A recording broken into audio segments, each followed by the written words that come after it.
त्यो सन्चै हुनुहुन्छ नि एकदम। अनि हजुर जापान आएको कति वर्ष हो बिर्सेको के हो भयो 8-10 वर्ष।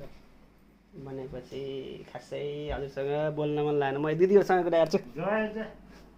अनि हजुरहरू सन्चै आराम हुनुहुन्छ हजुर आरामै आरामै अनि जापान आउनु कति वर्ष भयो जापान आएको 8 वर्ष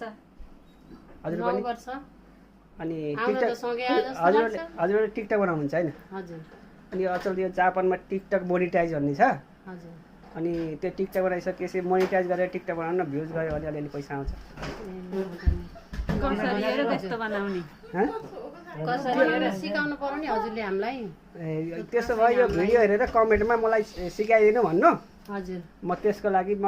अनि त्यसपछि अर्को भिडियो बनाएर सिकाइदिन्छु है त हस् हुन्छ हजुर होइन भाउ सिकाउन पर्दैन अब जानी पैसा नि चाहिँ कहाँ टाढा उधारो पठायो तिमीहरूले होइन थोरै धेरै पैसा आउँछ टिकटक बनाउनुहुन्छ भने किन हो भनेर क्या बोली त त्यसो भए त आउला सिकाइदिए नि भयो हजुरहरूले नि बनाउनुहुन्छ नि टिकटक हजुर बनाउँछन् ल त्यसो भएदेखि अब पैसा आउने टिकटक बनाउने है त ल 1 मिनटभन्दा माथिको भिडियो राख्ने काममा जानै पर्दैन पैसा आएर अलि धेरै त्यही अनुसारको बनाए त काममा नगए पनि हुन्छ ए हस् हजुर त्यही अनुसारको भिडियो बनाउनु पर्यो है त ल हस् ल सबैजनाले मोनिटाइज हुने गरी भिडियो बनाउनु है टिकटकमा ल ओके ओके थ्याङ्क यू हजुरहरूलाई